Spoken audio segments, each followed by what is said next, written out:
Bonjour à tous et bienvenue dans cette vidéo explicative du chapitre H2, le chapitre jaune de la Révolution française à la Ve République, l'affirmation démocratique. Je vous présente aujourd'hui le document 7, l'affiche de la Révolution nationale. Alors, petit point d'abord avant de commencer cette vidéo, vous devez d'abord avoir vu la vidéo, la première que j'ai faite, sur comment se passe l'oral d'histoire-géographie au CAP en épreuve ponctuelle. Une fois que vous avez bien compris cette vidéo, vous avez la deuxième vidéo qui explique comment préparer ces documents où je montre comment remplir la fiche, puisque c'est ce que nous allons faire tout de suite. Donc une fois que vous avez eu ces vidéos, vous êtes au bon endroit. Vous avez donc choisi le numéro 7, l'affiche de la Révolution nationale. Je précise que cette vidéo n'est pas une correction parfaite, qu'elle va vous demander encore un petit peu de travail, notamment de compléter tout ce que je vais dire ici par ici, tout ce que vous avez. Voilà, je vous ai mis des liens dans le Padlet. Alors, il y en a plus que d'habitude. D'habitude, j'en mets 3. Là, je vous en ai mis 7 parce que c'est une époque complexe. Il y a plein de choses à comprendre. Ici, vous avez une petite correction pour vous aider. Enfin, voilà, je vous ai trouvé plein de choses. Donc, complétez tout ce que je vais dire avec ce que vous avez ici dans le Padlet, qui sont voilà, des documents que j'ai choisis pour vous. Bien, alors, commençons. Introduction, qui, quoi, où, quand. Alors, quoi ? Eh bien, c'est une affiche. C'est une affiche qui a été faite par René Vachet, qui, en 1940, quand, ou en France. Il faut expliquer un petit peu, d'accord? Donc, en 1940, qu'est-ce qui se passe? Il faut donner le contexte. En 1940, la France perd la Seconde Guerre mondiale. Elle signe l'armistice en juin 1940 et elle appelle à la rescousse un héros de la Première Guerre mondiale qui est le maréchal Pétain, Philippe Pétain, pour s'occuper de la France, gérer un petit peu tout ce bazar, puisque la France perd à ce moment-là la guerre. Les Allemands envahissent une grande partie de la France, ils vont occuper notamment toute la zone nord de la France. Le maréchal Pétain devient donc le chef politique de la France et il va mettre en place plusieurs réformes, et notamment ce qu'on appelle la Révolution nationale. Voilà, on a expliqué le contexte, qui, quoi, de quoi on parle. Et ici, donc, on a une affiche de cette fameuse Révolution nationale. On va donc se poser la question donc, de la problématique. La problématique est toujours écrite ici sous les documents. Il s'agit donc de se demander comment cette affiche montre une chute de la République et de la démocratie. J'en profite pour vous faire un petit point si jamais vous êtes sur un correcteur qui est un petit peu pointilleux. Ça peut arriver. Le sujet, c'est la France de la Révolution française à la Ve République, l'affirmation démocratique. On est d'accord que le document qu'on va présenter là, c'est tout le contraire de la démocratie et de l'affirmation démocratique. Et justement, j'ai choisi ce document parce que c'est important de voir que la République et la démocratie n'ont pas toujours été là et que parfois elles se sont cassées la figure. Donc c'est ça qu'il faut dire. Ce document montre que l'affirmation démocratique, eh ben, elle ne va pas de soi, qu'il y a eu des moments de crise. Il y a eu des moments où on a mis en place des systèmes anti-républicains. Voilà, c'est ça qu'il faut dire pour expliquer pourquoi ce document se retrouve dans ce chapitre. Oui, parce que parfois je fais des choix de documents, il faut pouvoir les expliquer le jour de l'examen si vous tombez sur quelqu'un d'un petit peu pointilleux. Donc, une fois qu'on a dit tout ça, on décrit le document. D'abord on décrit, après on analyse. Qu'est-ce qu'on voit? Révolution nationale, déjà on voit les couleurs de la France. Bleu, blanc et rouge. Ok.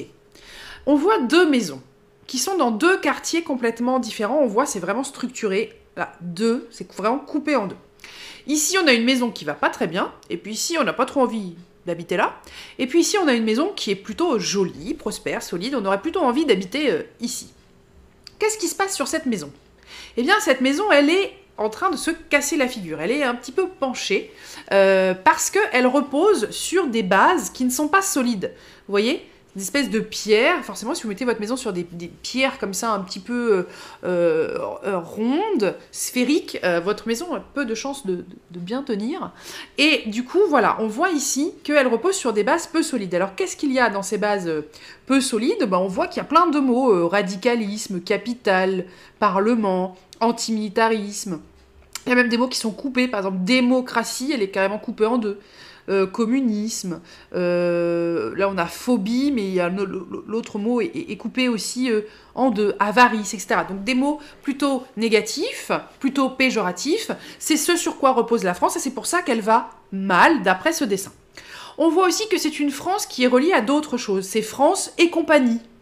Hein, comme si elle était reliée à un autre ensemble plus grand. On voit qu'elle est en train pratiquement de brûler, le drapeau est déchiré. Et puis au-dessus, on voit cette étoile, hein, au-dessus de cette France qui va mal, qui est l'étoile de David, qui représente le judaïsme. On analysera après. D'abord, on décrit.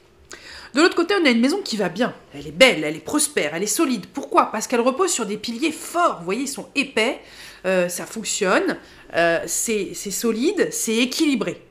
Donc, elle fonctionne sur quoi? Eh bien, elle fonctionne sur la discipline, l'ordre, l'épargne, le courage, la légion, la paysannerie, l'artisanat. Vous êtes fiers, mes petits élèves artisans, de figurer dans la France du maréchal Pétain. C'est une blague, bien sûr. Voilà, on a cette France avec cette... On a quelqu'un, là on avait l'impression qu'il n'y avait personne, il n'y a plus personne dans la maison, il n'y a plus de pilote dans l'avion. Ici on a une femme qui s'occupe de la maison, voilà, de la famille, c'est verdoyant, il y a le beau drapeau français, c'est la France toute seule, il n'y a pas France et compagnie, la petite fumée qui sort de la cheminée, tout va bien. Et puis ici on a les étoiles, ces 7 étoiles, bah, c'est pas n'importe quoi, c'est le grade du maréchal Pétain. Quand on est maréchal, on a 7 étoiles. Voilà.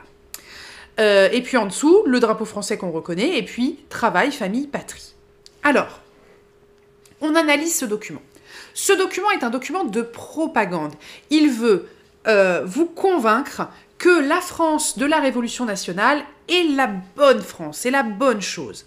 Alors, ce qui est frappant dans ce document, c'est ici le fait que cette Révolution nationale, cette France, est complètement antidémocratique et anti-républicaine, puisque dans les mots qui font que la France ne va pas bien, vous avez la démocratie qui est même coupée en deux. Il dit que la démocratie est une mauvaise chose. La République est une mauvaise chose. Le capitalisme est une mauvaise chose. Radicalisme, alors attention, radicalisme, c'est pas dans le sens où on l'entend aujourd'hui, quelqu'un d'extrême. Les radicaux, à l'époque, au contraire, c'était les centristes, c'était les modérés. Donc en gros, il dit d'être modéré, c'est pas bon. D'être au milieu, c'est pas bon. Donc voilà, ça c'est assez frappant.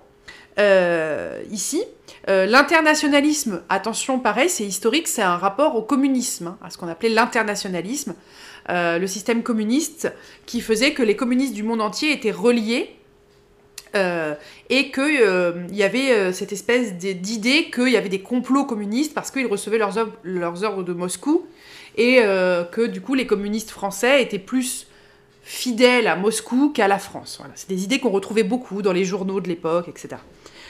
Ici, de l'autre côté, on voit que c'est le général Pétain, puisqu'on voit déjà l'importance de l'armée, les valeurs de l'armée. Donc montrer les valeurs de l'armée, on a la discipline, l'ordre, le courage, la légion.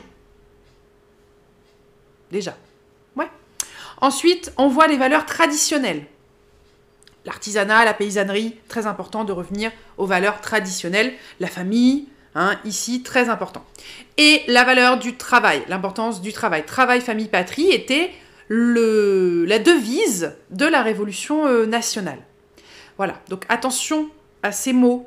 Un par un, ça pose pas de problème. Aujourd'hui, si vous dites travail, famille, patrie dans cet ordre-là, c'est quand même une référence au maréchal Pétain et une référence à ce qu'on appelle les heures noires de la France. Une période dont la France n'est pas très fière, puisque ce que met en place le maréchal Pétain, c'est un système anti-républicain, c'est un système raciste, c'est un système xénophobe, c'est un système autoritaire dans lequel les libertés vont être vraiment de moins en moins présentes, dans lequel on va remettre de la censure, dans lequel on va mettre de la propagande. Donc voilà, notre affirmation démocratique dont on parlait tout à l'heure, eh bien elle ne va pas de soi. Parfois elle s'est cassée la figure, notamment pendant la Seconde Guerre mondiale.